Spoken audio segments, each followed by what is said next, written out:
Great. So it's my pleasure to introduce Ms. Amina Belghiti, who is the head of new platforms partnerships for Facebook Emerging Markets EMEA. Please come. Hi, everyone. Thank you. As Ahmad said, my name is Amina Belghiti. I'm from Morocco, and I'm here to tell you a little bit about the power of the graph. What I do quickly before we jump in is that I run our platform partnerships for the region, based in Paris, but on a plane most of the time. Very excited to be here. I've spent the whole week here at ArabNet. We hosted a developer garage on Tuesday and interacted with a lot of really interesting entrepreneurs, folks who have great ideas about how to start to distribute and think about Arabic content. And so what I want to tell you a little bit about is how you can actually enable that growth, right, as an entrepreneur. And the graph that we're talking about here is the social graph. And I'm too far from my slides, it turns out. OK, there you go. So if you think about all the great ideas and all the folks that I met with this week, what you see is they face challenges. And those challenges are not unique to the region, sorry. They are actually pretty common across the board. One is, how do I actually make sure that people find my application, right? My really good idea, my service. The second is, once they find it, how do I make sure they install it, they use it, and they come back, right? The last one is monetization, right? How do I actually make money off of this? And if you're building on mobile, the other thing that you have to think about and worry about is sort of the sheer fragmentation, right? The number of platforms for which you actually have to build. And so what I want to talk to you about is how you can really start to build on top of Facebook to get and start to solve some of those issues. It isn't a silver bullet, but it's a start of a solution to help you across the board. So if you kind of take a step back, let's just think about sort of what's happened, right, over the last 20 or 30 years. It used to be that, when you actually wanted to look for content on the web, you would go to your browser and you would start to essentially go to a portal and browse, look for content, and somebody had made a decision for you about what was interesting, what you could take a look at. And then we started to see a lot more content proliferating, right, across the web, and really the paradigm shifted. At that point, it was about searching. How do you actually find exactly what you're looking for? And what we're seeing now, I think, is another sort of evolution, another paradigm shift, and that is discovery. And discovery is about finding things that you find interesting because your friends are actually also looking at it. And so what you're finding is this idea of putting people at the center of the experience, and it's what we call social design. Social design, in our opinion, is really sort of the fundamental principle that's driving, this enormous growth in social media. Is this me? Should I be doing something different? Sorry, give me just a sec.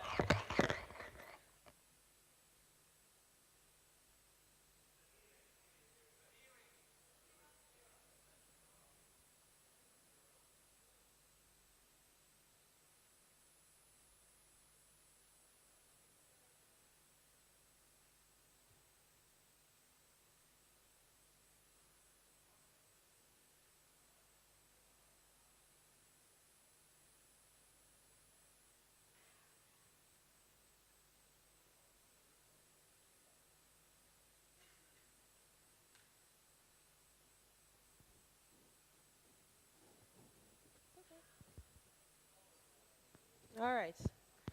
OK, sorry about that minor technical issue. We're back.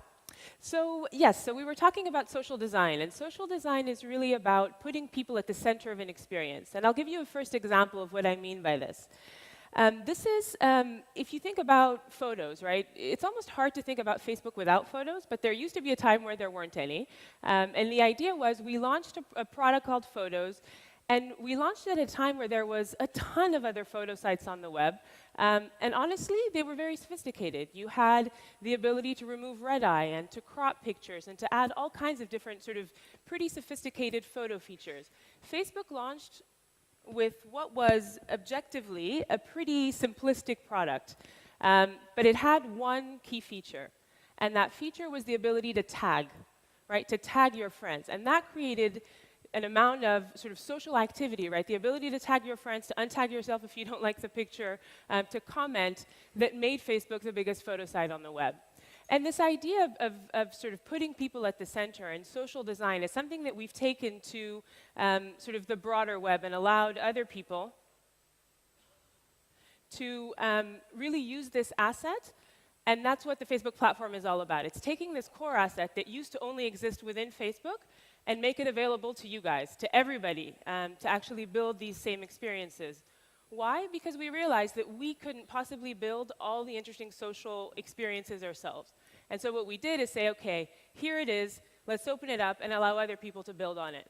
And what you've seen is, the explosion of, on the gaming side, a whole new category that has completely disrupted the gaming industry at large. I think, if you think about companies like Zynga, if you think of companies like Peak Games, I think Sidar will be here a little bit later on today to tell you about this. They've completely disrupted the space. Then you talk about things like the like button, right? So you used to be able to like things on Facebook. In 2010, it was about how can I make every single object on the web something that I can like as well, right? And then just in 2011, most recently, we launched what I would say is probably the most important evolution to date for the Facebook platform, and that is timeline apps. So what was Timeline all about? So we spent the last year really thinking hard about how do you actually sort of evolve the profile. If you think about the profile before we launched Timeline, it was maybe the first 5 minutes of a conversation with someone. It was, what's your name, what do you do or where do you work, and then where are you from? That's probably about it. Timeline is maybe the next few hours of a conversation with someone. It's the ability to tell your story, to tell people, what you're about, what are the meaningful moments in your life, what matters, and honestly as well, remove things that don't matter, right? So if you think back to embarrassing pictures in college or whatever the case may be, these are things you might want to curate out of your overall feed. So the idea here is that Timeline is a way to kind of make a deeper connection with people, and we spent a long time also making Timeline beautiful. And I'll give you an example of what that looks like.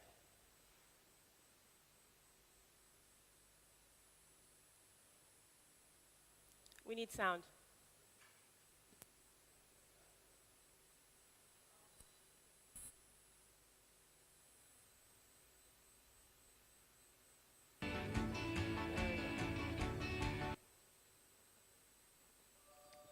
Take two. Here we go.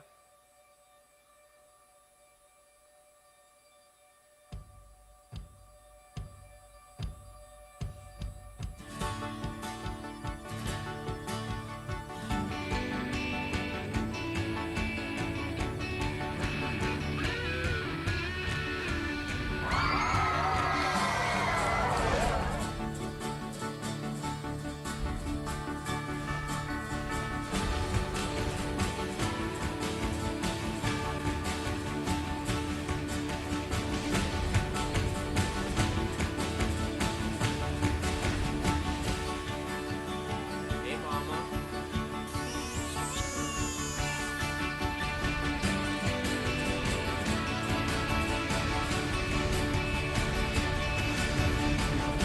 Come on, baby. You did it.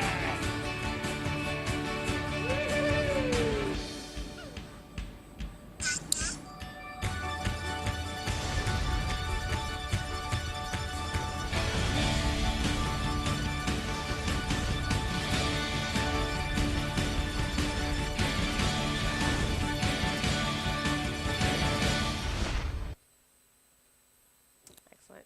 So that gives you a sense for sort of how Timeline can be a really emotional, right, in terms of how you connect with someone. Andy is one of our UI designers based in Menlo Park, and this is his story, the story of how he met his wife, as you can see, his kids. And so that's a really interesting way to tell the story. But what we found is that there are other things, right? If you think about who you are, you express who you are in terms of the music that you listen to, the articles that you read, the outfits, for example, if you're into fashion that you wear, where you run, right? If you're a runner, a jogger, whatever the case may be. And so what we did is allow other people to start building or allowing other people to make the timeline richer. And so if you think about it, it's about self-expression. It's how do you tell the story of who you are. It's about discovery, right? How can I start to find interesting articles or music or outfits or whatever the case may be? But then also, and this is really an important point, how do you make sure that you have control, right, over what gets seamlessly shared and published to your friends on Facebook? And so there are a variety of different ways in which you control that. First, you authorize the application to share on your behalf. The other thing that you can do is actually control it, right? You might not want to share a specific article. You can control that within timeline. You can also control it in terms of settings. And what I'll do is just spark your imagination again with another video to give you an example of sort of how this works and what we've done so far.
Excellent. So the way that you build a timeline app as a developer, as a service, right, is to build on what we call the open graph. And the idea with open graph is that it is essentially a whole new way of describing what you do. It used to be that you could like everything, right? You could like a movie, you could like an article, but sometimes that's not actually what you mean, right? You want to create a new vocabulary. You might have just read an article, or you might have just watched a video, regardless of whether you've liked it or not. And so what we've done is create a whole new sort of language, essentially, to describe what it is that you're doing at any point in time. So you've got a user, that's you, an action and an object. And if you actually think about sort of a movie, you could say, you know what, I rated a movie. This is one of my favorite movies. It's Farid Al-Atrash's best movie, in my opinion, Habib al-Umr. And the idea here is that you've got an object, you've got an action that you create, and the action is something that is authentic to your service, right? It's something that users are doing inside of your service, and you can model exactly that to really start to get distribution. How does this work? Well, a few different ways. First, this is all about growth, right? So you're publishing actions that users are taking authentically, and that's appearing in the friends' news feeds.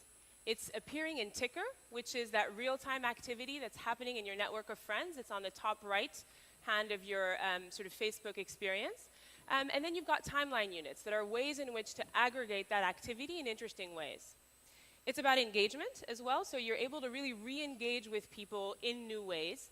And that's going to be an important piece, right, of getting your users to come back and actually, engage with your activity, whatever it is. And then personal identity, right? It gives you this very, very simple authentication, and you're able to connect people with their friends regardless of where they are, right? So when people think about timeline applications, they ask me, well, does this only work inside of Facebook? Does it have to be a Canvas application? The answer is no. It can be on mobile. It can be inside of a client, if you think about the way that Spotify has applied this. Or it could be on a third-party site, right? So Yahoo News has actually created this on their site. It works on the mobile web. It works in native as well. So the idea here is you think about how your business functions, where you actually want this distribution to happen. You use sort of one API that gives you this distribution across the board, and that's really as simple as that. And so there's a lot of people who've actually done this. But what's missing here? Not very many MENA apps or Arabic language apps yet.